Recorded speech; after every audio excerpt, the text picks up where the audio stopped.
Missy, I'm very excited to get to know you. I know we just shared some great topics and conversation, and I feel like I know you already. I feel like you're one of my friends. I was just going to say the same thing. I'm like, I feel like we're in the friend zone already. I'll call you my friend now. Yes, Thank you. yes. So I'm excited to have you as our next guest as the Mamas Mingle. You are going to be teaching us some things correlating to our throat chakra. So I know you do your thing. I'm all about the chakra system.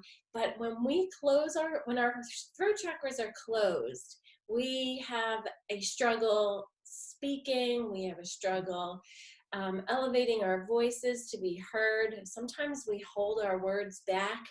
And I thought singing would be a really cool experiment for those mamas who want to just explore what it feels like to open up their throat chakra through the art of singing. So you are going to be our guest and you're going to lead our next mingle. So share with us what you're going to teach us. Well, what I have noticed through the years coaching people singing is that everybody starts out very tight and very nervous, okay? So most people are clenched up, and especially when they get nervous, the voice comes out very tight, and they're like, well, this isn't what I really sound like, or somebody will hear their voice and be like, this sounds awful. So before anybody is even able to make a sound and play with it to get comfortable, they're already criticizing themselves. Okay. I think that is a huge block that doesn't have to be there.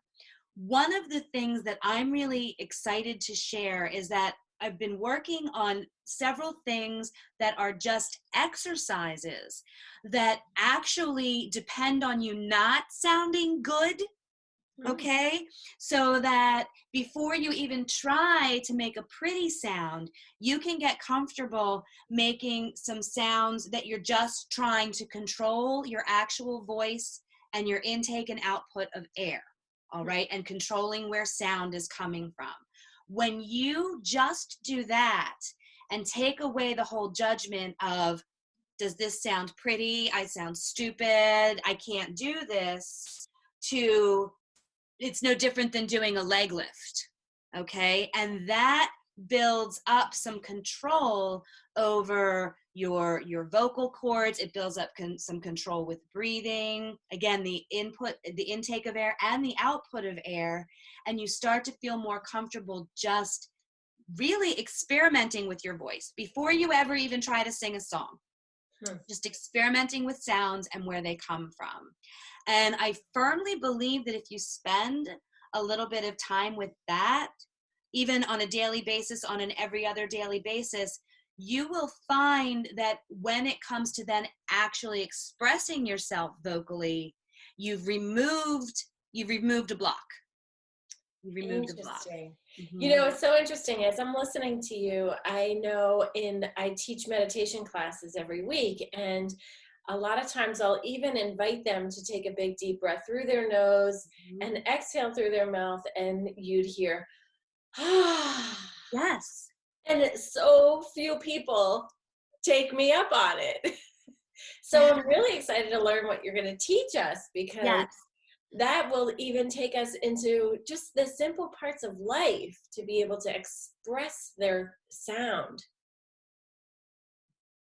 Absolutely. And a couple of the exercises, and I'll do one with you real quick right now. One of the first exercises that I like to show people that are going to be singing doesn't even involve sound. Oh. What you do is, I'll tell you what it is and then we'll try it, or a truncated version of it. You'll breathe in, fill in as much air as you can. But then on the exhale, we are just going to just almost hiss through your teeth. The point of this is you're going to do the intake, but on that, you are actually going to sustain this and the output of the air as long as you can, because we tend to be gulp breathers and then push all the sound out. Push all the air out. We tend to go, all right? So try this with me. We're going to go in through our nose, and then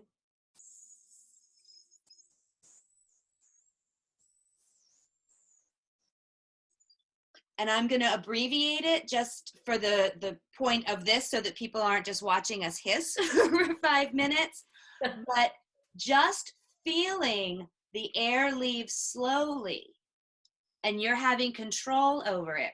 Imagine then what happens when you add a vocalization to that.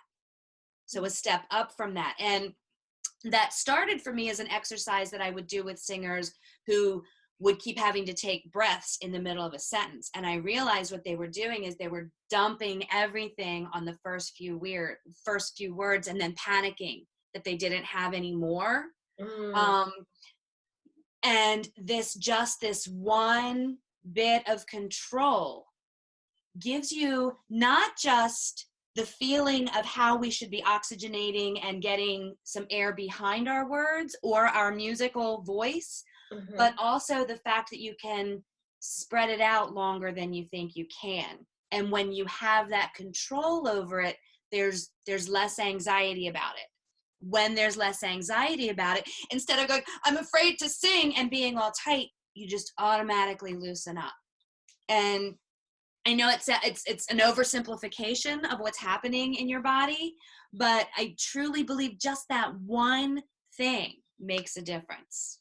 So this is awesome for anybody who wants to sing, but also speak and even just get their point across in a short conversation without sounding nervous or uptight and anxious. They can really dictate what they need to say without trauma to their body. Exactly. And we cause trauma to our vocal cords. Right. We cause trauma. And some of the other exercises that aren't meant to sound pretty, we'd start out just by going guh, guh, guh, guh.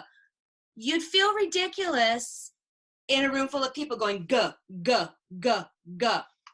If I tell you the purpose of that is to loosen up the vocal folds, work out any mucus and stuff that's in there, it's doing a job and nobody wants it to sound good. You're making a mistake if you're going go, go, go. No, we just want go, go, go. If you can sit on that for a few minutes, you get a little bit braver about the next noise you might want to make, right? And so what I'd like to do for the mingle is take everybody through some of the exercises, then add like a few different sounds to it, and challenge people to be like, okay, now the next time you're in a conversation that you're nervous about, or even angry about, anything that's tightening you up, right? If you employ some of these same sorts of things, you'll probably be surprised at how much more you can get out. Okay? Love it. I am so excited. I'm like actually thinking, maybe I could be a singer someday. Joking. You could, maybe. But you know what's exciting? One of the things that I've loved about coaching people is, yes, I've worked with people who have gone on that are going to performing arts schools and things like that. I've also worked with people whose only goal was I've always wanted to stand up and do karaoke, but I'm terrified. Yeah, that's right. Me.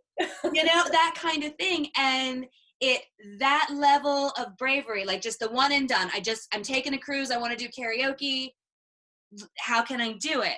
And all of this build up helps. And I've had those same people, ladies like in my age group, going, you know, I had to speak at a meeting the other day and I didn't feel half as nervous as I used to, because you start to get used to hearing the sound of you. And I think we'd all be a little surprised at how much we might repress that sometimes. Yes. We're not used to our own sound. Control over your breath and really grounding your body. So it takes it down into the other chakras to ground yourself. Mm-hmm. So I'm excited. I don't want to give it all to them right now because you have just given us a lot to be excited about. So hopefully the mamas sign up and join us for this mingle and know that it's a fundraiser. So it's going towards something really good and very important with women and children. Absolutely fantastic. And then if they want to know more about the throat chakra and join us for the next soul healing, that's on May 27th. they can join us for that. So I'm excited to see you on May 19th. May 19th. You know, all the days keep running together. I'm like, what? I don't remember. What month is this? It's May. It's May 19th. Yes. So thank you so much, Missy. We look forward to seeing you again. I can't wait. Mama, sign up. I want to meet you. Yay.